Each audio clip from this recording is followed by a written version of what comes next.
இந்த புதிய ஆண்டின் முதல் ஃபாஸ்டிங் ப்ரேயருக்காக ஆண்டவரை ஸ்தோத்திரிக்கிறேன். இந்த ப்ரேயருக்கு வந்திருக்கிற அனைவரையும் ஆண்டவராகிய இயேசு கிறிஸ்து நாமத்தினால வாழ்த்துகிறேன்.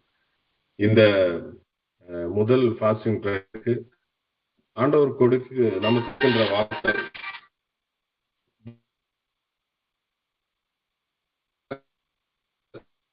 யோவேல் 2:21. தேசமே பயப்படாதே, கர்த்தர் பெரிய காரியங்களை செய்வார். ஒரு புதிய ஆண்டு, ஒரு புதிய துவக்கம். நமக்கு நிறைய எதிர்பார்ப்புகள் இருக்கும், நிறைய நம்ம டிசைட் பண்ணி வச்சிருக்கோம். இந்த வருஷம்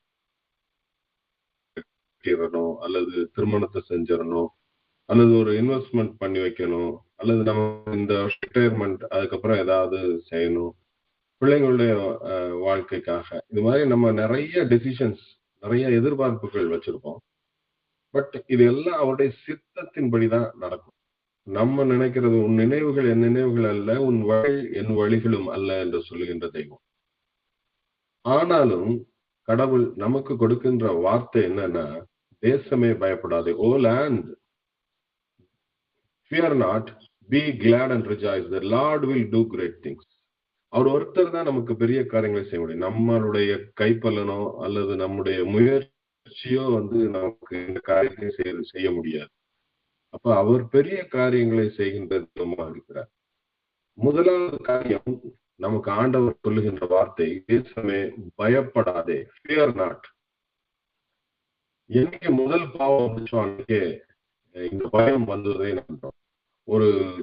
ஒரு கேப் டிரைவர், அந்த அமெரிக்க தேசத்திலே ஒரு டாக்ஸி டிரைவர் அந்த காரை ஓட்டி கொண்டு சென்று கொண்டிருந்தார். அதுல உட்கார்ந்து இருந்த பேசஞ்சர் ரொம்ப உட்கார்ந்து அந்த அவருடைய கேப்ல விஷயங்களை யோசித்து கொண்டிருந்தார். அவர் யோசிச்சு கொண்டிருக்கும் பொழுது அந்த பேசஞ்சருக்கு ஏதோ தோன்ற டிரைவருடைய தோளிலே டப் டப் என்று 2 முறை டேப் அடித்தார். அடித்த உடனே அந்த கேப் டிரைவர் பதறி போய் அவருடைய ஸ்டியரிங்க சரியா நம்ம பெரிய விபத்துக்குள்ள ஆகின்ற ஒரு சூழ்நிலையில போய் வண்டிய பள்ளத்துக்கு பக்கத்துல போய் பிரேக் போட்டு நிப்பாட்டார். அப்ப அந்த பேசஞ்சர் பயந்து நடுங்கிட்டாரு, கேப் டிரைவரும் பயந்துட்டாரு. பேசஞ்சர் சொன்னாரு, ஐ எம் வெரி சாரி. பரவாயில்ல, ஐ எம் வெரி சாரி அப்படின்னு சொன்னார் கேப் டிரைவர். என்ன இப்படி பதறிட்டீங்க அப்படின்னு சொன்னாரு. அவர் சொன்னாரு, for the last 25 years I was there driving அதாவது 25 ஆண்டுகளாக நான் ஒரு சவ ஊர்தியை ஓட்டி கொண்டு வந்திருந்தேன். இவ்வளவு நாள் ஓட்டிட்டு இருந்தேன். இதுவரைக்கும் பின்னாடி இருந்து தட்டினது இல்லை. இன்னைக்கு தான் நான் முதல் முறையா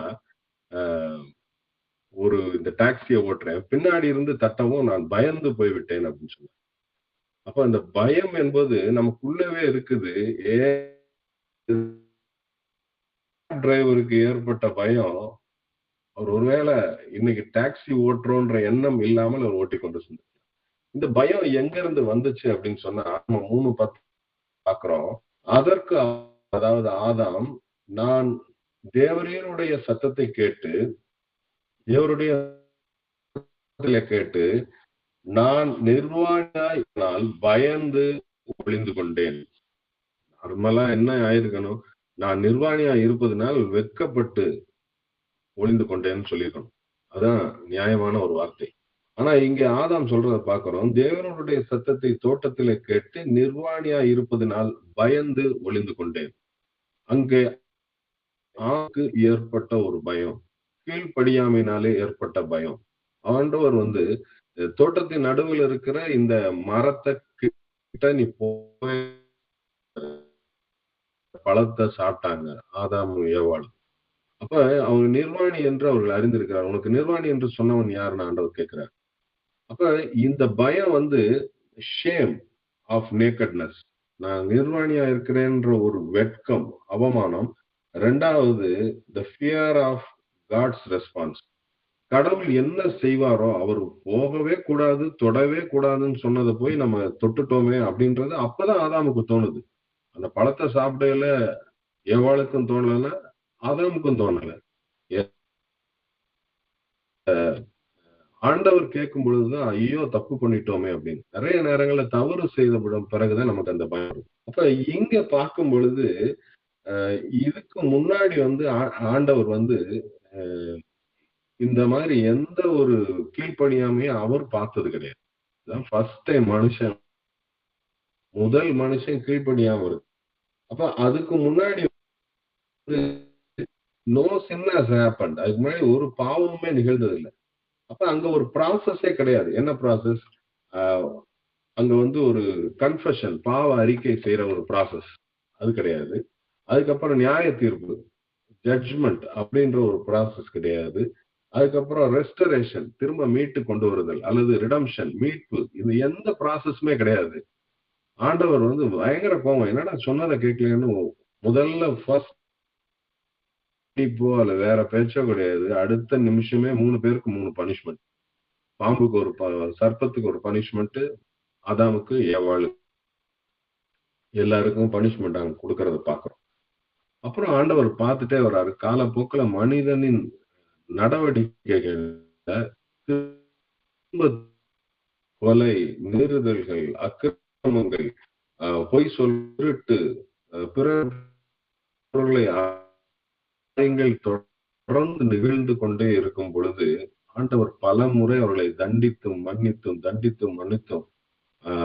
அதுக்கப்புறம் அவரால் முடியல அப்படின்ற காலத்துல தன்னுடைய சொந்த மகனை இங்கு அனுப்புவதை அப்ப முதல்ல சொல்லப்பட்ட வார்த்தை, பயப்படாதிருங்கள், இதோ எல்லா ஜனத்துக்கும் மிகுந்த சந்தோஷத்தை உண்டாக்கும் நற்செய்தியை உங்களுக்கு அறிவிக்கிறேன்.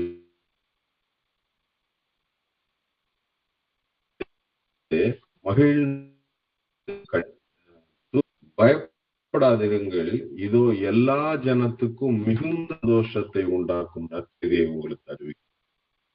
அப்ப அன்றைக்கு இழந்த அந்த சந்தோஷத்தை ஆண்டவர் மீண்டும் தன்னுடைய பிறப்பு நாளை கொடுக்கிறதை பார்க்கும். அன்றைக்கு ஏற்பட்ட பயத்தை தன்னுடைய சொந்த மைந்தனை பொழுது மனித இனத்திலிருந்து அந்த பயத்தை எடுப்பதற்காக அவர் இருக்கின்ற முயற்சியை நாம் பார்க்கிறோம். அப்ப அதுதான் இன்னைக்கு தேவன் நமக்கு அருளும் வாக்கு தத்துவம். தேசமே பயப்படாத அல்லது பயப்படாதிருங்கள்.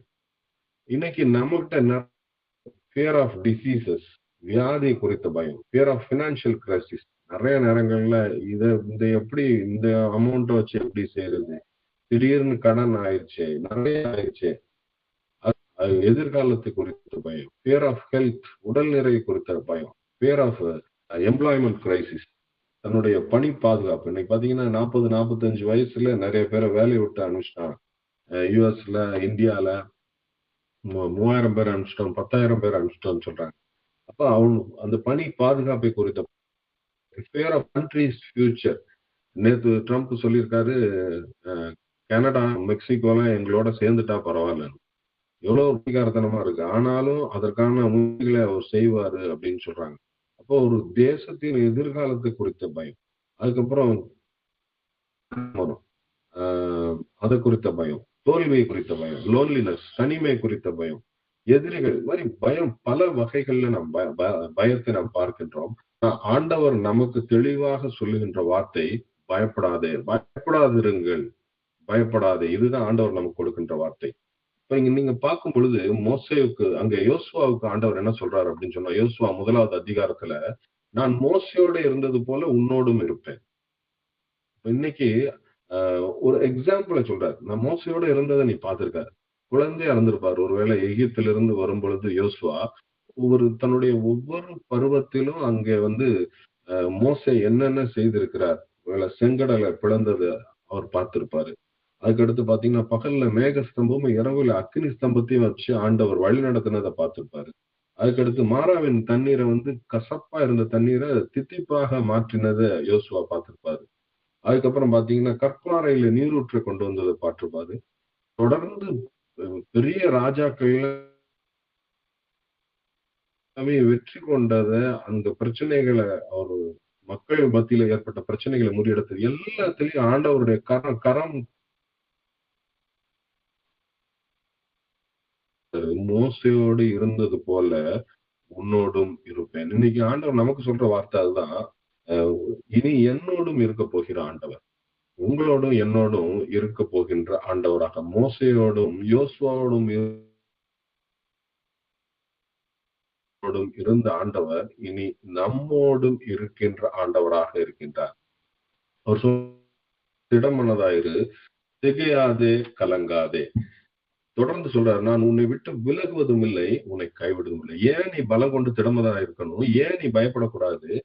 ஏன் அப்படின்னு சொன்னா, I will be with you, I will neither leave you நார் forsake யூ. நான் உன்னை விட்டு விலகுவதில்லை, உன்னை கைவிடுவதும் இல்லை. அப்ப உன் கூட, நம்ம கூடவே இருக்கின்ற தெய்வமா இருக்கிறார். நம்ம தூரத்துல இருந்து கணத்துல போட்டு, தூரத்துல இருந்து தூக்கி ஒரு 100 அடிக்கு அப்பால் இருந்து ஒரு சிலையை கும்பிடுகிற போல கும்பிட வேண்டிய ஒரு தெய்வம் அல்ல.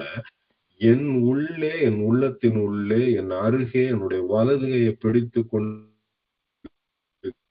அதே ஆண்டவர் தான் இன்னைக்கு என்னோடும் இருக்கின்றார். ஆபிரகாமின் தேவன், ஈசாக்கின் தேவன், யாக்கோபின் தேவன், நோவாவின் தேவன், மோசேயின் தேவன், யோசுவாவின் தேவன் என்னோடு இருக்கிறார்.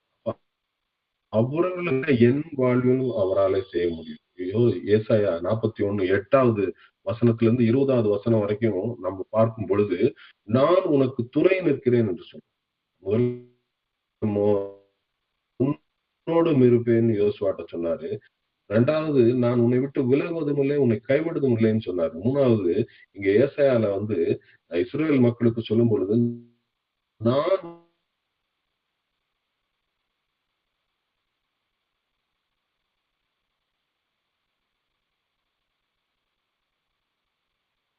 எவ்வளவு வீக்கா இருந்தாலும் I will make you strong. உன்னை நான் புதிதும் கூர்மையும் உள்ள, பல போட்ட ஒரு மெஷினா இருந்தா கூட உன்னை புதிதும் கூர்மையும் உள்ள எந்திரமாக நான் மாற்றுவேன். அப்ப you will become useful weapon for me, you become a useful vessel for me. அதான் ஆண்டவர் சொல்றாரு. அப்பதான் ஆண்டவர் சொல்றாரு, நீயோ கர்த்தருக்குள் களி கூர்ந்து இஸ்ரவேலின் பரிசுத்தருக்குள்ளே மேன்மை கொண்டிருப்பாய்ன்னு ஆண்டவர் சொல்றாரு. அப்ப இங்க ஆண்டவர் நமக்கு சொல்லுகின்ற வார்த்தை, நான் உனக்கு துணை நிற்கிறேன். முதலாவது, ஏன் நம்ம பயப்படக்கூடாது? அவர் மோசையோடு இருந்தது போல நம்மோடு இருக்கிறார். 2வது, அவர் நம்மை விட்டு விலகுவதும் இல்லை, நம்மை கைவிடுவதும் இல்லை. 3வது, அவர் நமக்கு துணை நிற்கின்ற தெய்வமாக இருக்கின்றார். அடுத்தது, களி கூறு, பி கிளாட் அண்ட் ரிஜாய்ஸ். அந்த பி கிளாட் என்ற ஆங்கில பதத்துக்கு மகிழ்ச்சி அல்லது உள்ளத்திலே மகிழ்ச்சி என்று அங்கே போடப்பட்டிருக்கிறது. சரி, ரிஜாய்ஸ் என்று பார்த்தால் அதை வெளிப்படுத்து, மகிழ்ந்து கொண்டாடு என்று போட்டிருக்கிறது. பி கிளாட் என்று மகிழ்ச்சியா இரு, நீ மகிழ்ந்து கொண்டாடு. அப்ப நம்முடைய அந்த மகிழ்ச்சியை நாம் எப்படி கொண்டாடணும்? ஆண்டவர் என் கூட இருக்கிறாருன்ற மகிழ்ச்சிய நான் மகிழ்ந்து கொண்டாடணும். ஏன் மகிழ்ந்து கொண்டாடணும் அப்படின்னு சொன்னா, ஏசாயா 4:1, 41:20 என்ன போட்டிருக்குன்னா, கர்த்தருடைய கரம் அதை செய்தது என்றும் இஸ்ரவேலின் பரிசுத்தர் அதை படைத்தார் என்றும் யாவரும் கண்டு உணர்ந்து சிந்தித்து அறிவார்கள். அப்ப நமக்கு செய்த இந்த ஒரு ஆச்சரியமான காரியத்தை, அவர் நம்மோடு இருக்கிறதை ஒவ்வொரு நாளும் அவர் நமக்கு செய்யறத நம்ம மகிழ்ச்சியாய் எக்ஸ்பிரஸ் பண்ணும் பொழுது, மற்றவர்களுக்கு தெரிய கொண்டாடும் பொழுது, அவருடைய கரம் அதை செய்தது என்றும் இஸ்ரவேலின் பரிசுத்தர் அதை படைத்தார் என்றும் யாவரும் கண்டு. அப்ப நம்ம மகிழ்ச்சியை உள்ளுக்குள்ளேயே வச்சுக்கிட்டு அப்பாடா அப்படின்னு சந்தோஷமா நம்ம உள்ளுக்குள்ளேயே வீட்டுக்குள்ளேயே சிரிச்சுட்டு இருக்கிறதுக்காக அவர் இல்ல, நம்முடைய மகிழ்ச்சியை மற்றவர்களோடு பயன்பட்ட ஆண்டவர் நான் தொழுகிறேன் என்று மற்றவர்களுக்கு சொல்ல வேண்டும். கடைசியா பிரதர் பிரேயர் பாயிண்ட் சொல்லும் பொழுது, நாம் கனி கொடுக்கின்ற ஒரு வாழ்க்கையா இருக்கணும். மற்றவர்களை ஆண்டவரிடத்துல கொண்டு வருகின்றவர்களாக நாம் இருக்க வேண்டும். அப்ப இந்த ஜாய்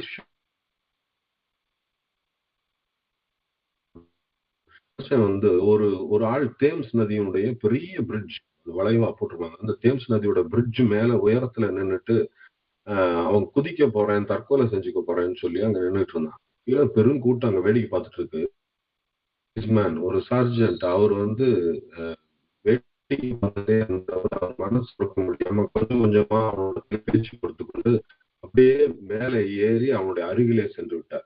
அப்ப அவருக்கு உன் வாழ்வை மாய்த்துக் கொள்ளும் அளவிற்கு அப்படி ஒரு மோசமான நிகழ்வு உன்னுடைய வாழ்க்கையில நிகழ்ந்திருக்க வாய்ப்பே இல்லப்பா. அப்படி ஒரு மோசமான வாழ்வை முடிச்சுக்கிற அளவுக்கு மோசமானது என்ன உன் வாழ்க்கையில நடந்திருக்க போகுது அப்படின்னு கேட்கிறாரு. அப்ப அவன் சொல்றான், என்னுடைய மனைவி என்னை விட்டு சென்று விட்டாள். என்னுடைய தொழில் நஷ்டமாகி, நான் பல பேர்ட்ட கடன் வாங்கி அசிங்கப்பட்டு நான் திவால் ஆயிட்டேன். எனக்கு இருக்க நண்பர்கள் எல்லாருமே என்னை ஏமாத்திட்டாங்க. வரிசையா பெரிய லிஸ்ட் என்ட்ட இருந்த வீட கவர்ன்மெண்ட் எடுத்துக்கிச்சு, பேங்க் எடுத்துக்கிச்சு. இது மாரி ஒரு 1/2 மணி நேரத்தெல்லாம் சொல்லிட்டே இருக்கிறான். தூரத்துல இருந்து பாக்குறாங்க. 2 பேர் பேசிட்டே இருக்கிறாங்க. என்ன நிகழ போகுதுன்னு. கொஞ்ச நேரம் கழிச்சு பாத்தீங்கன்னா, 2 பேரு அந்த தேம்ஸ் நதியில குதிச்சு தற்கொலை பண்ணிக்கிறத மக்கள் பார்க்குறாங்க. அப்ப என்ன நிகழ்ந்திருக்கும் அப்படின்னு யோசிக்கும் பொழுது, இவனுடைய சோகம் அந்த போலீஸ்காரங்க காப்பாற்ற சென்ற அந்த போலீஸ்காரரையும் பற்றி.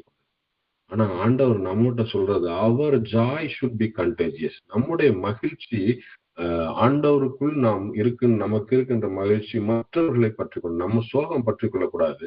நம்முடைய மகிழ்ச்சி தான் அவர்களை பற்றிக்கொள்ள வேண்டும். நீதிமொழிகள் 17:22 என்ன சொல்லுதுன்னா, மன மகிழ்ச்சி நல்ல ஔஷதம், நல்ல மருந்து. முறிந்த ஆவியோ எலும்புகளை உலர பண்ணும். அப்ப இந்த மகிழ்ச்சி தான் நல்ல மருந்து. ஆனா முறிந்த ஆவி, நம்முடைய சோகம் நம்முடைய எலும்புகளை உலர பண்ணும் அப்படின்னு. பிலிப்பியர் 4:4 நாம் பார்க்கிறோம். கர்த்தருக்குள் எப்போதும் சந்தோஷமாயிருங்கள், சந்தோஷமாயிருங்கள் என்று மறுபடியும் சொல்லுகிறேன்னு இங்க பவுல் எழுதுறப்பா. கர்த்தருக்குள் எப்பொழுதும் சந்தோஷமாயிருங்க. Rejoice in the lord always. நம்ம வெளியே இருந்தோம்னா எப்பொழுதும் மகிழ்ச்சியாக இருக்க முடியாது. கர்த்தருக்குள் இருக்கும் பொழுது நாம் எப்பொழுதும் சந்தோஷம் ஒரு வாய்ப்பை ஆண்டவர் நமக்கு கொடுக்கின்றார். அடுத்து நம்ம பார்க்கிறோம், நம்பிக்கையிலே சந்தோஷமா இருங்கள் வசனம் சொல்றாங்க. அப்ப எந்த நம்பிக்கை? அவர் என்னோட இருக்கிறார், அவர் என்னுடைய தெய்வம், அவர் என் வலது கையை பற்றி இருக்கிறார், அவர் எனக்காக சிலுவையில் அறையப்பட்டார், அவர் என்னை பாவத்திலிருந்து விடுதலை செய்தார் என்ற நம்பிக்கை எனக்கு மகிழ்ச்சி அளிக்கிறதாக இருக்கிறது. அப்ப நம்ம பார்க்கிறோம், பயப்படாதே, மகிழ்ந்து களி கூறு. ஏன் நான் மகிழ்ந்து களி கூறணும்? நம்ம தேசமே குருன்னு என் பேரை போட்டு நான் சொல்லலாம். ஒருத்தர் நம்ம பேரை போட்டு நம்ம அதை வாசிச்சு பார்க்கலாம். நான் என்னுடைய நம்பிக்கையிலே நான் மகிழ்ச்சியா இருக்கிறேன். என்ன நம்பிக்கையா? அவர் என்னோட மோசையோட இருந்தது போல அவர் எனக்காக அவர் அறைந்து விட்டார். இன்றைக்கு நான் விடுதலையா இருக்கிறேன். அதற்காக நான் மகிழ்ச்சியா இருக்கிறேன். சங்கீதம் 102 வாசிச்சோம் என்றால், ஆண்டவர் என்ன சொல்றாரு? மகிழ்ச்சியோட கர்த்தருக்கு ஆராதனை, ஆனந்த சத்தத்தோட அவர் சந்நிதி முன் வாருங்கள். ஒருவேளை நம்ம பாட்டு பாடும்போது நிறைய பேர் வாயே திறக்க மாட்டாங்க, அமைதியா இருப்பாங்க. ஆனா வசனம் என்ன சொல்லுது? மகிழ்ச்சியோட கர்த்தருக்கு ஆராதனை செய்து. ஆராதனை என்பது ரொம்ப துக்கத்தோட, சோகத்தோட, ரொம்ப கருத்தோட யோசிச்சு நம்ம அப்படியே பண்ணணும்னு பைபிள் சொல்லல. மகிழ்ச்சியோட, ஆல் ஹாப்பினஸ் ஆராதனை செய்து ஆனந்த சத்தத்தோட, நல்ல உரத்த சத்தமாக ஆண்டவரை நாம அவர் சந்நிதி முன் வர வேண்டும். நான் ஆங்கில வேதாகமத்துல ஒரு டிரான்ஸ்லேஷனை என்ன போட்டிருக்குன்னா, make a joyful noise. Joyful noise அப்படின்னா ஒரு விதமான, மற்றவங்களுக்கு பிடிக்குதோ பிடிக்காதோ அது மாதிரி ஒரு சத்தம், பெரிய சத்தம். அப்ப மேக் அ ஜாய்ஃபுல் நாய்ஸ். யார் இருக்காங்க இல்லைன்றதை பத்தி கவலைப்படாம நான் அவரை துதிக்க வேண்டும், அவர் சந்நிதி முன் வர வேண்டும் என்று வேதம் சொல்லுங்க. நீங்க ஒருவேளை ஸ்கூல் சில்ட்ரன் பஸ்ல பிக்னிக் போயிருந்தாங்கன்னா, நம்ம கிராஸ் பண்ணும் பொழுது எப்படி ஒரு சத்தம் வரும்னு நம்ம பார்த்துருப்போம். நம்மளால என்னமோ ஏதோ அப்படின்னு திரும்பி பார்ப்போம். அப்படி ஒரு சத்தம், ஜாய்ஃபுல் நாய்ஸ். ஒரு கல்யாணத்துக்கு முதல் நாள் பாத்தீங்கன்னா, அந்த கூட்டத்துல ஃப்ரெண்ட்ஸ் வந்திருந்தாங்கன்னா, அவங்க எல்லாம் கல்யாண வீட்டுல பெரியவங்க யார் இருக்கிறாங்க, விஐபி வந்துருங்க, யார பத்தி அந்த ஒரு 15, 20 பேர் அவங்க கேக் ஒண்ணு கொண்டு வருவாங்க. கையில அந்த பிராத் வர்ற அந்த நுரையில் வர்ற மாதிரி அந்த இதை எடுத்துட்டு வருவாங்க. எல்லாத்தையும் போட்டு உடைச்சு அந்த ஒரு 10 நிமிஷம் அதகலப்படுத்திட்டு போயிருவாங்க. அப்படி ஒரு மகிழ்ச்சியான ஆராதனை விரும்புகின்ற ஆண்டவராக இருக்கிறார். அப்ப நான் எப்ப மகிழ்ச்சியா இருக்க முடியும்? பயம் இல்லாதப்பதான் நான் மகிழ்ச்சியா இருக்கும். என் உள்ளத்துக்குள்ள பயம் இருந்துட்டே இருந்தா நான் அதுதான் என்னுடைய சிந்தனையில இருக்கும்.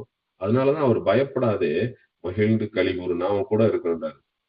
நிறைய நேரங்கள்ல பாத்தீங்கன்னா, நம்ம சர்ச்சில் வந்து பாட்டு குதூகலம் கொண்டாட்டமே ஒரு குதூகலம் கொண்டாட்டமே அதை வந்து நம்மளுக்கு ரொம்ப குதூகலம் கொண்டாட்டமே இயேசுவின் சன்னிதானம் எந்த ஒரு எக்ஸ்பிரஷனும் இல்லாம மகிழ்ச்சி இல்லாம பாடுறோம். ஆனா அந்த பாடல்ல பாடும் பொழுது அட்லீஸ்ட் மனசுக்குள்ளேயாவது நம்ம வந்து ஆண்டவருக்கு அந்த மகிழ்ச்சியை வந்து நாம காட்ட வேண்டியவர்களாக இருக்கணும். அப்பொழுதுதான் மகிழுகின்றவராக இருக்கின்றார். அவர் பிறப்பே ஒரு மகிழ்ச்சியை ஒரு சந்தோஷத்தை கொடுக்கின்ற ஒரு பிறப்பாக இருக்கிறது. மகிழ்ச்சியை அருளி செய்கின்ற ஆண்டவர். இன்னைக்கு ஒருவேளை பணம், பதவி, செல்வாக்கு எல்லாம் இருந்தும் நிம்மதி இல்லாம தூக்கம் இல்லாம தவிக்கின்ற பலரை நாம் பார்க்கின்றோம். இன்னைக்கு வந்து எத்தனையோ சூசைட்ஸ், கணவன், மனைவி, 2 பிள்ளைகள் தூக்கு போட்டு கடன் தொல்லைனால இறந்தாங்க. அப்புறம் இங்க வந்து அவருடைய வியாதியுடைய கொடூரத்து நிமித்தம் இறந்து போயிட்டாங்க. இது மாதிரி நிறைய நம்ம கேட்கிறோம். எல்லாம் இருந்தும் அவங்ககிட்ட வந்து நிம்மதி இல்ல, மகிழ்ச்சி இல்ல. ஆனா ஆண்டவர் நமக்கு வந்து மகிழ்ச்சியை கொடுக்கின்ற தெய்வமாக இருக்கிறார். இந்த மகிழ்ச்சி எப்படி வருதுன்னா, ஒரு ஒரு ஒரு இளம் பெண்ணை பார்த்து இன்டர்வியூல ஒரு கேள்வி கேட்டாங்க. உங்களை காண்பவர்களை மகிழ்ச்சியாக வைத்துக் கொள்கிறார். என்னுடைய கணவர் எப்படி என்னை மகிழ்ச்சியாக வச்சுக்க முடியும்? அந்த மகிழ்ச்சி எனக்குள்ளேயே நான் தான் என்னை மகிழ்ச்சியாக வச்சுக்க முடியும். அப்போ மகிழ்ச்சி வெளியிருந்து வருவதில்ல, அது உள்ளே இருந்து உள்ள இருந்து வர வேண்டும். அப்ப எப்படிப்பட்ட மகிழ்ச்சி? வசனம் சொல்லுது ஏசாயா 9:3 அறுப்பில் மகிழ்கிறது போலவும் கொள்ளையை பங்கிட்டுக் கொள்ளுகிறவர்கள் களி கூறுவது போலவும் உமக்கு முன்பாக மகிழ்கிறார்கள். அவர் முன்பாக நான் எப்படி மகிழ்ச்சியா இருக்குன்னா, அறுப்பில் மகிழ்ச்சி. கடுமையான 6 மாதம் 8 மாதம் உழைப்பு, விதைத்து அதை வந்து எடுத்து அதை தண்ணீர் பாய்ச்சி அதை ஒவ்வொரு கட்டத்திலையும் வளர்த்து உரமிட்டு எல்லாம் முடிச்சு அந்த அறுவடை வரும் பொழுது அந்த விவசாயி வந்து அவ்வளவு மட்டற்ற அளவு கடந்த ஒரு மகிழ்ச்சி அவருக்கு இருக்கும். அப்ப அவருடைய மகிழ்ச்சி அந்த உழைப்பின் வெற்றி கிடைத்த மகிழ்ச்சி. 2வது, கொள்ளையை பங்கிட்டுக் கொள்வதில் களி கூறுவது போல. கொள்ளையை அடுத்தவன் காசை திருடிட்டு வந்து அதுல வந்து ஒரு சந்தோஷம். அவன் சந்தோஷப்படுற மாதிரி நான் ஆண்டவருக்குள்ளாக. அப்ப என்னுடைய மகிழ்ச்சி 2 விதமான மனிதர்களை பார்க்கிறோம். ஒவ்வொருத்தரும் உழைச்சு ரொம்ப நாள் வெயிட் பண்ணி இருந்த அந்த சந்தோஷம் மாதிரி இருக்கணும். எவனுடைய காசோ எடுத்துட்டு வந்தா இன்னும் எவ்வளவு சந்தோஷப்படும். அப்படி அவருடைய மகிழ்ச்சி எனக்கு கொடுத்திருக்கிறாரு. அப்ப அது போல நான் உமக்கு முன்பாக மகிழ்கிறார் அப்படின்னு நம்ம பார்க்கிறோம். அப்ப அப்படிப்பட்ட ஒரு மகிழ்ச்சியை தருகின்ற தெய்வம். இந்த ஆண்டு, புதிய ஆண்டு நமக்கு ஒரு மகிழ்வை தருகின்ற ஆண்டாக இருக்க வேண்டும் என்று ஆண்டவர் விரும்புகிறார். பிரசங்கி 3:12 நம்ம பார்ப்போம்னா, மகிழ்ச்சியா இருப்பதும் உயிரோடு இருக்கையில் நன்மை செய்வதுமே அல்லாமல் வேறொரு நன்மையும் மனுஷனுக்கு இல்லை என்று அறிந்தேன். அந்த பிரசங்கி சொல்வதை பார்க்கிறோம். மகிழ்ச்சியா இருப்பதும் வாழ்க்கைக்கு வந்து ரொம்ப முக்கியம். வேற எதுவுமே இல்லை இந்த வாழ்க்கையில. மகிழ்ச்சியா இருப்பது நன்மை செய்வது. நான் மகிழ்ச்சியா இருந்தா தான் அடுத்தவனுக்கு நன்மை செய்யும். நானே சுருண்டு படுத்து கிடந்தேன், நான் போய் அவனுக்கு என்ன செய்யறது? என்ன தூக்குறதுக்கே ஒரு ஆள் வேணும். அப்ப இருப்பதும் உயிரோடு இருக்கையில 50 வருஷமோ 70 வருஷமோ 80 வருஷமோ 100 வருஷமோ நன்மை செய்வதுமே, அடுத்தவனுக்கு நன்மை செய்வதுமே அல்லாமல் வேறொரு நன்மையும் மனுஷனுக்கு இல்லை. மனுஷ வாழ்க்கையில வேற ஒரு நன்மையும் இல்லை என்று கண்டேன் என்று சங்கீதக்காரன் சொல்வதை பார்த்தோம். அப்ப இப்படிப்பட்ட மகிழ்ச்சியை நமக்கு வந்து ஆண்டவர் மட்டும்தான் நமக்கு கொடுக்கணும். நம்ம வந்து பெற்றுக்கொள்ள முடியாது. ஒருவேளை நம்ம வந்து ஒரு மகிழ்ச்சியை பெற்றுக்கொள்றதுக்காக மனுஷன் என்னென்னமோ செய்யறான். அவன் போய் குடிக்கிறான், அந்த போதை அவனுக்கு பழைய கடன் இதெல்லாம் ஞாபகம். அதுக்கப்புறம் எங்கேயாவது டூர் போறான், பிக்னிக் போறான், போயிட்டு வந்த உடனே திரும்ப அவனுடைய வீட்டு பிரச்சனைகள் இதெல்லாம் அவனுக்கு ஞாபகம் வந்துருது. அப்ப இதெல்லாம் ஒரு ஷார்ட் லிவ்டு ஹாப்பினஸ். ஆனால் ஒரு இட்டர்னல் ஹாப்பினஸ், நமக்கு ஒரு நெடிய ஒரு மகிழ்ச்சி, வாழ்நாள் முழுவதும் மகிழ்ச்சியை கொடுப்பது ஆண்டவர். அதான் ரோமர் 15:13 பார்க்கிறோம். நம்பிக்கையின் தேவன் விசுவாசத்தினால் உண்டாகும் எல்லாவித சந்தோஷத்தினாலும் சமாதானத்தினாலும் உங்களை நிரப்புவாராக. அப்ப எல்லாவித சந்தோஷத்தினாலும் நான் என்னை நிரப்பிக்கொள்ள முடியாது. ஆண்டவர் தான் he only can fill me with joy and happiness. I cannot fill myself. அவர் எனக்குள் இருந்து என்னை மகிழ்ச்சியாய் நிரப்புகின்ற தெய்வமாக இருக்கிறார். அப்ப அவர் எனக்குள்ள வாசம் செய்யும் பொழுது அவர் என்னை மகிழ்ச்சியால் நிரப்புகின்ற தெய்வமாக இருக்கிறார். அப்ப 2 காரியங்கள். தேசமே பயப்படாதே. முதலில் நாம் ஃபியர் நாட் என்பது நமக்கு கொடுக்கப்படுகின்ற இந்த ஆண்டிற்கான வாக்குத்தத்த வார்த்தை. 2வது வார்த்தை மகிழ்ந்து களிகூரு. Rejoice, be glad and rejoice. 3வது காரியம், கர்த்தர் பெரிய காரியங்களை செய்வார். கர்த்தர் மாத்திரம்தான் பெரிய காரியங்களை நம்முடைய வாழ்விலே செய்ய முடியும். ஒரு வசனம் இருக்குது, அது வந்து என் முயற்சியோ என் கைப்பலனோ இதை செய்ததுன்னு நான் சொல்லக்கூடாது. எல்லாம் அவருடைய சித்தப்படி அவர் செய்தது அப்படின்னு நம்ம சொல்லணும். எந்த ஒரு சின்ன விஷயம்னாலும் சொல்லி ஒரு வசனம் நம்மளுக்கு கரெக்டான வசனம். அப்ப அவர் மாத்திரம்தான் என்னுடைய வாழ்க்கையில நன்மை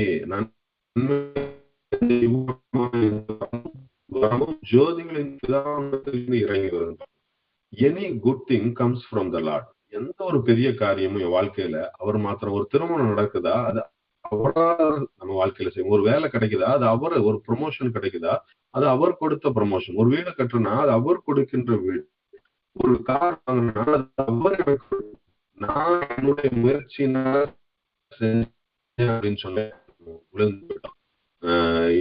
நம்ம இதுல நேபுகாத் நேச்சார் வந்து இது நான் கட்டின மகா பாபிலோன் அல்லவான்னு சொல்லி அந்த நிமிஷமே அவன் மனுஷர்களிருந்து தள்ளப்பட்டான்.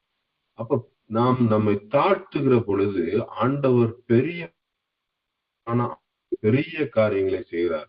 சிறியவனான மனுஷன் தன்னை ஒருவேளை உயர்த்தணும்னு நினைச்சா அவனை மனுஷரிலிருந்து தள்ளி போடுகிற தெய்வம். இது நான் கட்டிய பெரிய பாபிலோன். இது வரைக்கும் அப்படி ஒரு சிட்டியை கட்டல. வெல் பிளான்டு சிட்டி கட்டிட்டு உப்பரிகள் இருந்து பாக்குறா, என்னடா எவ்வளவு சூப்பரா கட்டுறீங்க, என்ன ஒரு ஆர்கிடெக்சர். இது நான் கட்டிய மகா பாபிலோன். எவ்வளவு நேரம் நம்ம யோசிச்சிருப்போம், அதை எப்படி கட்டியிருக்கணும். அதெல்லாம் ஆண்டவர் இன்னைக்கு வந்து நிக்கிறார். இந்த என் கார் பாரு சூப்பரா இருக்கு. இது வந்து பயங்கர ரேட்டு பிரதர். இது வந்து கிட்டத்தட்ட 25 lakhs போட்டு வந்து நம்பரே நான் வேற ஒரு இவர்கிட்ட சொல்லி ரெக்கமெண்டேஷன். இது எல்லாமே வந்து ஒரு நம்ம வாழ்க்கையில எல்லாருமே சொல்லியிருப்போம், இன்க்ளூடிங் மைசெல்ஃப். ஆனா அப்படி நினைச்சது எல்லாத்தையும் ஆண்டவர் என்ன சொல்றாரு, அவன் மனுஷரில் இருந்து தள்ளப்பட்டான். ஒருவேளை நம்மள மனுஷரில் இருந்து அவர் தள்ளுறது இல்ல. ஏன்னா இன்னைக்கு நாம வந்து கிருபையின் காலத்துல இருக்கிறதுனால நம்ம ஆண்டவர் நம்ம அதெல்லாம் பொறுத்து கொள்கின்ற தெய்வமா இருக்கிறார்.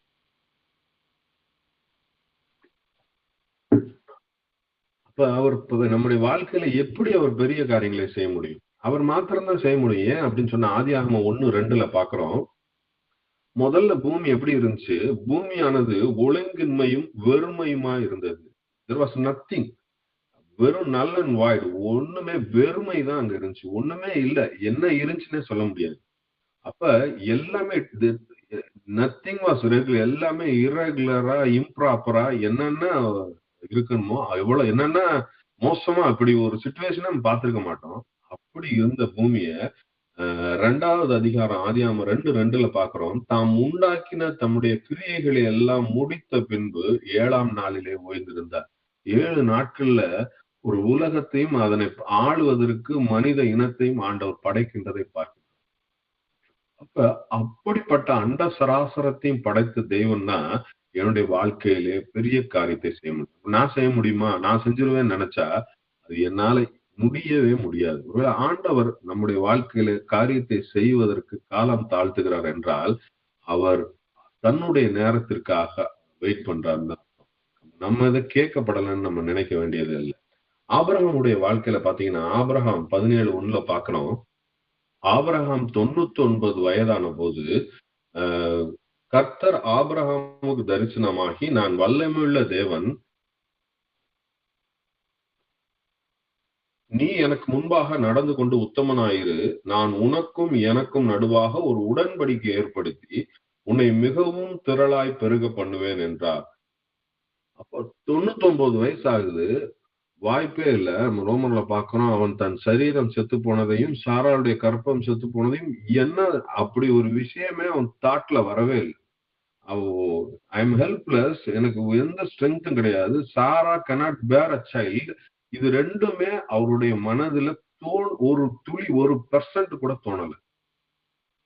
நம்ம இதே சகரியாவை பாக்குறோம். அவர் நகைத்தான், அவருக்கு ஆண்டவர் அங்கேயே பனிஷ்மெண்ட் கொடுக்கறத பாக்குறோம். ஆனா ஆபிரகாமை ஏன் இன்னும் விசுவாசத்தின் தகப்பன்னு ஆண்டவர் தலையில வச்சு கொண்டாடுறாரு அப்படின்னு சொன்னா, அவன் எல்லளவும் சந்தேகப்படாமல் அடுத்து பாக்குறோம். அப்பொழுது ஆபிராம் முகம் குப்புற விழுந்து வணங்கினான். தேங்க்யூ அப்படின்னு சொல்லி அவன் வந்து தன்னுடைய கிராட்டிடியூட எனக்கு ஒரு குழந்தை கொடுக்க போறான்னு சொல்லி முகம் குப்புற விழுந்து வணங்குவதை பார்க்கிறோம். நம்ம வாழ்க்கையில ஆண்டவர் சொல்லுகின்ற வார்த்தை அப்படியே விசுவாசிக்க நம்முடைய வாழ்க்கையில அவர் மாத்திரம்தான் பெரிய காரியத்தை செய்ய முடியும். நீங்க பாத்தீங்கன்னா அதுக்கப்புறம் ஈசாக்கு, யாக்கோபு, யோசேப்பு அவருடைய வாழ்க்கையில ஆண்டவர் நன்மைகளை செய்து கொண்டு வருவதை பார்க்கிறோம். அதுக்கப்புறம் 400 ஆண்டு அடிமைத்தனத்திற்கு பிறகு இந்த இஸ்ரவேல் மக்களை வந்து அவங்க அவங்கள வந்து திரும்ப மீட்டெடுப்பதற்காக அங்கு மோசேயை கொண்டு வருகிறார். அப்போ திக்குவாயும் மந்த நாவும் உள்ள மோசையை வச்சு ஆண்டவர் வழி நடத்துறத பார்க்கிறோம். பெரிய ஒரு மல்டி டேலண்டட் லீடரா வரல. சாதாரண ஆடு மேய்ச்சிட்டு இருந்த மோசையை கூட்டிட்டு வந்து நான் உன்னை நடத்துறேன், நீ வா. என்னால பேச முடியாது, என்னென்னமோ லேம் எக்ஸ்கியூஸ் எல்லாம் சொல்றாரு. உனக்கு பேசுறதுக்கும் ஆள் வச்சிடறேன், எல்லாத்துக்கும் ஆண்டவர் கொடுத்து நீதான் நடத்தணும் அப்படின்னு சொல்றாரு. அப்ப இன்னைக்கு நாம எப்படிப்பட்டவர்களா இருந்தாலும், எப்படிப்பட்ட சூழ்நிலையில இருந்தாலும், இனிமே எந்திரிக்கவே முடியாதுன்னு இருந்தாலும், நான் எனக்கு பெருசா எனக்கு ஒன்னும் என் வாழ்க்கையில இல்லை, இது வரைக்கும் எதுவும் சாதிச்சது இல்லை அப்படின்னு சொன்னாலும் ஆண்டவர் நம்மை கொண்டு பெரிய காரியங்களை செய்ய வல்லவராக இருக்கின்றார். அதே மோசையை வச்சுதான் செங்கடலை 2ஆக பிளக்கின்ற ஆண்டவராக இருந்தார். அதுக்கடுத்து கடும் பாறையில நீரூற்றை கொண்டு வருகின்ற ஆண்டவர். அதுக்கடுத்து மாறாவின் நீர் கசப்பா இருந்தது மதுரமாக மாற்றிய ஆண்டவர். தொடர்ந்து பல வெற்றிகள், ராஜாக்களுக்கு மேல வெற்றிகள், எரிகோவின் மதில்கள் போரே இல்லாம எரிகோவின் மதில்களை விழச் செய்த ஆண்டவர். அங்க ஒவ்வொரு நாளும் அற்புதங்களின் அடையாளங்களை மன்னாவாலையும் காடைகளாலையும் போஷிக்கின்ற ஆண்டவராக நம்ம பார்க்கிறோம். பெரிய காரியங்கள், ஒவ்வொரு காரியம். நம்ம ஒருவேளை ஆண்டவர் நம்ம மூச்சு விடுறதே நமக்கு பெரிய காரியம் தான். நாம் நிற்பதும் நிர்மூலமாக இருக்கிறதும் அவர் சுத்த கிருபைன்னு வசனம் சொல்லுது. நிறைய நேரங்களை பார்க்கிறோம், நமக்கு நெருங்கியவர்கள் திடீரென்று நாம் இறந்து போவதை பார்க்கிறோம். நல்லாதான் ஹெல்த்தியா இருந்தார். திண்டுக்கல்ல ஒரு அண்ணன் இருந்தார். அவர் வந்து assistant director of joint director of agriculture. அவர் வந்து நல்ல டென்னிஸ் பிளேயரு. அவர் எப்பயும் வேர்வையோட தான் அவரை பார்க்கலாம் காலையில. அவ்வளவு ஒரு அருமையான பிளேயர். ஆனா திடீர்னு ஹார்ட் அட்டாக்ல இறந்து போனார். ஏன் எதுக்குன்னு நம்ம கேள்வி கேட்கவே முடியாது. அப்ப நம்ம ஹெல்த், கண்டிப்பா நம்ம ஹெல்த்தியா இருக்கணும், வாக்கிங் போகணும், இதெல்லாம் செய்யணும். ஆனா அதனால நான் வந்து இப்படி இருப்பேன்னு நினைச்சா அது ஆண்டவர் நம்ம நினைச்சா ஒரு நிமிஷத்துல நம்மளை எடுத்து போட முடியும். இப்ப நம்முடைய வாழ்க்கையில ஆண்டவர் பெரிய காரியங்களை செய்த தெய்வம். யூதாவின் ராஜா யோசபாத்துடைய காலத்துல பாத்தீங்கன்னா மோவாபியர் அவங்களை எதிர்த்து வர்றாங்க. மோவாபியர் எதிர்த்து மோவாபியர் ராணுவம் வந்து பயங்கர ஸ்ட்ராங் மிலிட்டரி போர்ஸ். 2 ராஜாக்கள் 4, 16, 17, 18 பாத்தீங்கன்னா இவங்க 7 நாள் நடந்து போறாங்க. திடீர்னு இவங்களுடைய ஆடு மாடுகள் குதிரைகளுக்கு தண்ணியே இல்லை. எல்லாரும் செத்து போறோம். ஆளுகளும் மக்களுக்கும் சோல்ஜர்ஸ்க்கும் தண்ணி இல்ல, ராஜாக்கும் இல்ல, அனிமல்ஸ்க்கு எதுக்குமே தண்ணி இல்ல. என்ன பண்ண போறோம் அப்படின்னு செய்யும்போது அங்க எலிசாட்ட போறாங்க. அங்க ஆண்டவர் அவர் மூலமா பேசுறாரு. அவன் கர்த்தர் எலிசா என்ன சொல்றாரு, உரைக்கிறது என்னவென்றால், இந்த பள்ளத்தாக்கிலே எங்கும் வாய்க்கால்களை வெட்டுங்கள். தண்ணிக்கு சோர்ஸே இல்லை, காஞ்சு போய் வறண்ட பாலைவனம். அங்க ஆண்டவர் உரைக்கிற வார்த்தை, இந்த பள்ளத்தாக்கிலே எங்கும் வாய்க்கால்களை வெட்டுங்கள். நம்முடைய வாழ்க்கையிலையும் இன்னைக்கு நம்பிக்கையற்ற சூழ்நிலையில ஆண்டவர் நன்மை செய்வதற்கான விசுவாச வாய்க்கால்களை நாம் வெட்ட வேண்டிய ஒரு இடத்துல நாம் இருக்கின்றோம். இது முடியாது, இது இவ்வளவு நாள் ஆகலாம், இதெல்லாம் நடக்காது, இந்த வியாதி போகாது, இதெல்லாம் நம்ம நினைச்சிட்டே இருக்கோம். நாம் விசுவாச வாய்க்கால், என்னுடைய ஒய்ஃபுக்கு ஒரு சின்ன டெக்ஸ்டைல் யூனிட் இருக்கு. அதுல வந்து கிட்டத்தட்ட 2 மாசமா ஆள் இல்ல. நான் முந்தியெல்லாம் வந்து நான் ரொம்ப வருத்தப்படுவேன், அதை பத்தி கவலைப்படுவேன். ஆனா இப்ப வந்து ஏதோ காரணத்திற்காக ஆண்டவர் இதை அனுமதித்திருக்கிறார். இது நமக்கு நன்மையாக முடியும் என்பது எனக்கு ஆழமாக தெரியும். நிறைய நேரங்கள்லாம் பயப்படுவோம். ஆனா இந்த மாதிரி சில விஷயங்கள்ல ஆண்டவர் நம்முடைய விசுவாசத்தை ஸ்ட்ரெங்தன் பண்ணுகின்ற ஒரு தெய்வமாக இருக்கின்றார். அப்ப வாய்க்கால்களை வெட்டுங்கள், நீங்கள் காற்றையும் காண மாட்டீர்கள், மழையையும் காண மாட்டீர்கள், ஆனாலும் நீங்களும் உங்கள் ஆடு மாடுகளும் உங்கள் மிருக ஜீவன்களும் குடிக்கிறது. கொஞ்சோண்டு தண்ணி எங்கேயோ ஒரு இடத்துல பூமியிலிருந்து ஊத்தெடுத்து வரணும்னு அவர் சொல்லல. நீங்களும் உங்கள் ஆடு மாடுகளும் உங்கள் மிருக ஜீவன்களும் குடிக்கிறதற்கு இந்த பள்ளத்தாக்கு தண்ணீரால் நிரப்பப்படும் என்றார்.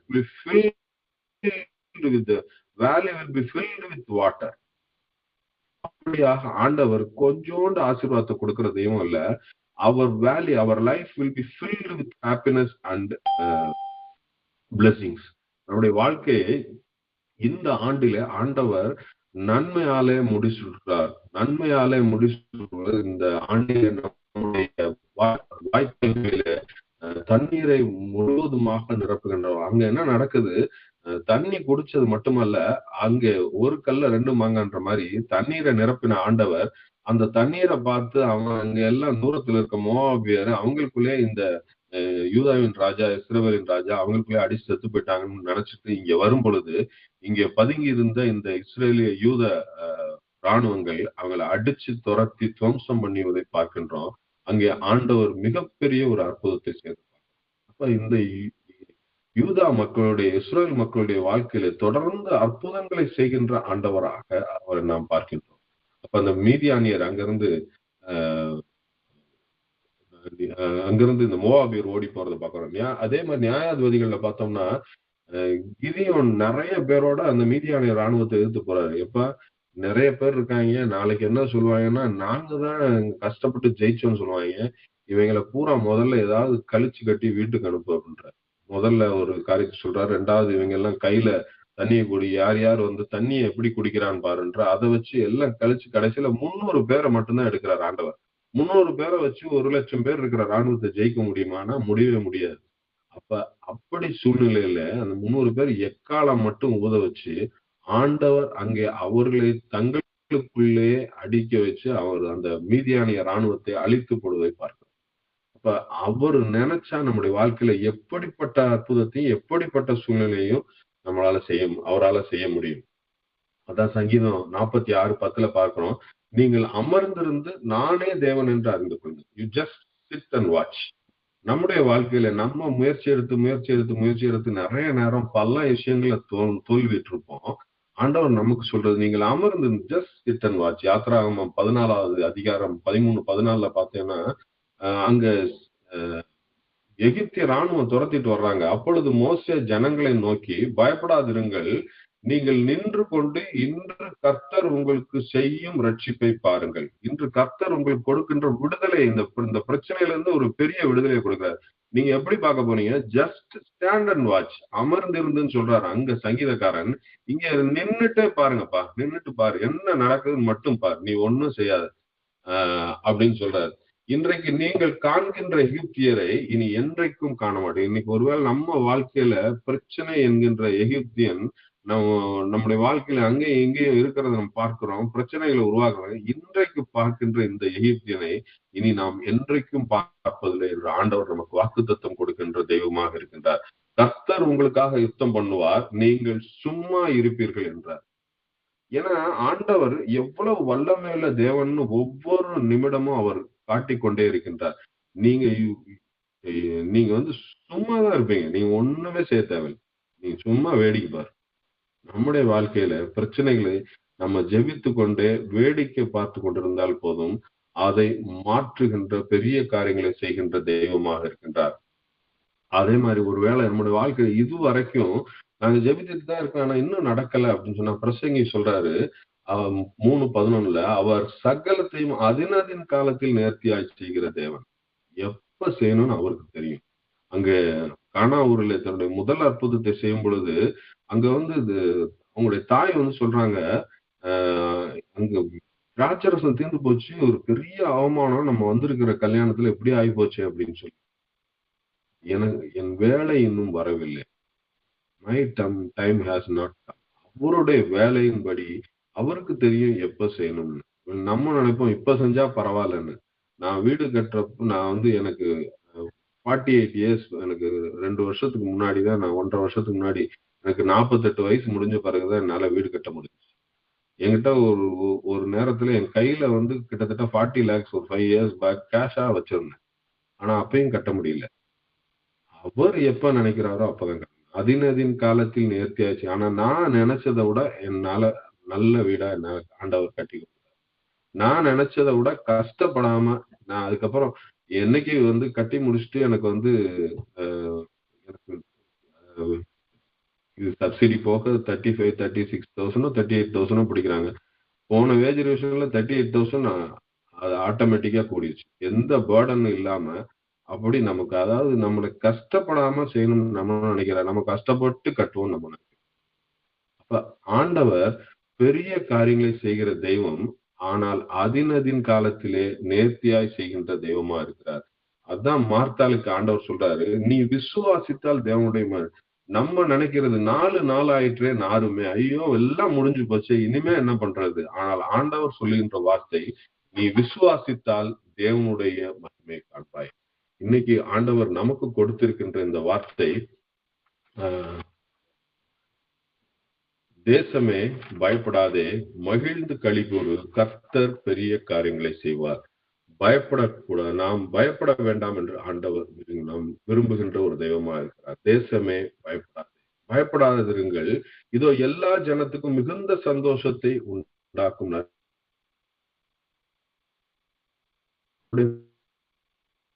கொடுக்கின்ற, பயத்தை நீக்குகின்ற ஒரு பிறப்பாக இருப்பதை பார்க்கிறோம். இரண்டாவது காரியம், மகிழ்ந்து களி கூறு. ஆண்டவர் நமக்கு உள்ளான ஒரு மகிழ்ச்சியை கொடுக்கின்றது.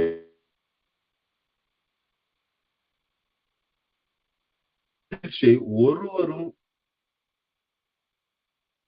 அவர் கொடுக்கின்ற மகிழ்ச்சி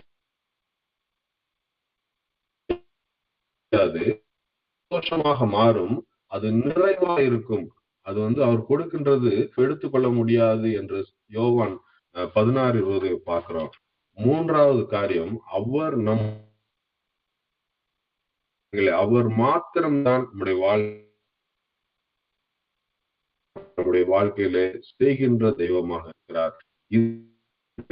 நமக்கு இப்படிப்பட்ட ஒரு பயமில்லாத ஒரு ஆண்டாக, மகிழ்ச்சியான ஒரு ஆண்டாக, பெரிய காரியங்களை நாம் எதிர்பார்க்கின்ற, பெற்றுக்கொள்கின்ற ஆண்டாக அதை மாற்றி நமக்கு ஆசீர்வதிப்பாராக. ஆமென்.